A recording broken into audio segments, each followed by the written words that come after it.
Alright guys, so I got the Tab S11 Ultra and finally gonna open box it today. I got my gloves on. You know how this one is. It's a fingerprint magnet. Let's dive in and open this baby up. Wow, massive. This thing is so thin. Holy crap.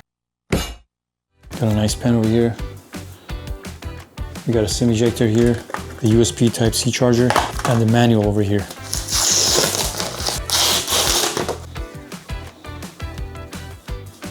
Turn it on.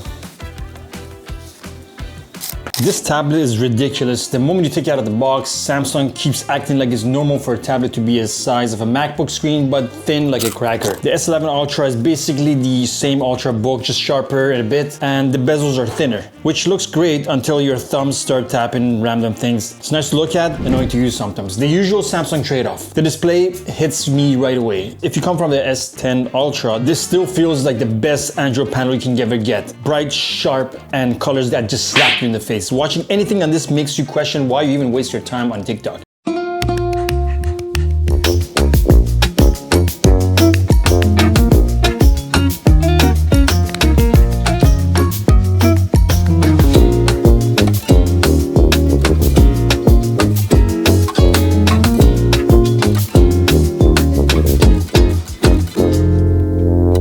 Now, setting it up was so easy. It's honestly unfair compared to everything else. You tap the phone, you scan the QR code, and it just dumps your entire life right into the tablet. Messages, calls, clipboards, Samsung Notes, everything syncs before you even realize what's happening. This is where Samsung really wins. Not specs, not numbers, just everything working together like it's supposed to. And then there's the S Pen, still included thankfully, but the texture has changed. The S10 Ultra pen had this matte grippy feel to it that lets you plant your strokes. But the S11 Ultra is kind of slippery and smoother. And it takes a minute to adjust on this pen, definitely. Latency is better though. Writing feels faster and closer to real ink. Drawing feels snappy. So it's an upgrade and a downgrade at the same time. And speaking of downgrade, the front camera situation is the funniest part. The S10 Ultra had dual front cam and it had all wide and ultra wide. And Samsung saw that and like, nah, we're gonna take it out. Sure, the notch looks cleaner, but the flexibility is gone. No more wide angle tricks on video calls. You either zoom out physically or show half your face. It's a weird step backwards while everything else is stepping forward. This is where the tablet flexes. Apps fly open, split screen actually feels stable, and DeX mode is smoother than before. It doesn't replace a laptop, but finally feels like less like a gimmick and more like a real world tablet. What you'll notice is the heat. The S11 Ultra runs quicker than the S10 Ultra in games and multi-sessions, not burning your hands, just warmer than you expect from a tablet. Speakers also change, not worse, just different. The S10 Ultra had a warmer, fuller sound. It felt cleaner, sharper, slightly less bass, but whether you like it depends on your ears. Personally, I like the older tune better. All right, let's see how the sound is on this tablet right now. I have it without the case. I'm gonna play this video right now and see how it sounds like. Really nice.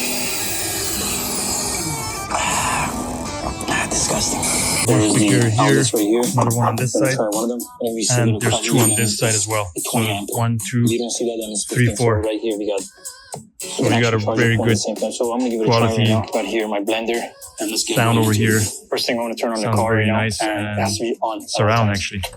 Battery life is the usual Samsung. Some days incredible, other days you drop 20% watching YouTube on high brightness. A standby drain is a bit worse than the S10 Ultra. Nothing tragic, just enough to notice. The one thing you feel immediately when you get this is the balance. The weight is almost the same, but with the distribution, that's a little bit different. The top feels heavier, so when you hold it in portrait, the tablet just wants to tilt forward. It's a tiny detail, but small details matter at something this big. Once you get past all that, the S11 Ultra is still the strongest Android tablet, no competition. You buy this thing because you want the biggest, brightest screen. It's not perfect, but it is polished. More polished than the S10 Ultra in most of the areas that matter. This is the kind of device where you go all in or you just skip it completely. So if you gotta get your hands on this tablet, let me know if you have any questions, put it in the comments. But just looking at this massive beast over here, I don't think I'm gonna return this thing. I think I'm gonna keep it.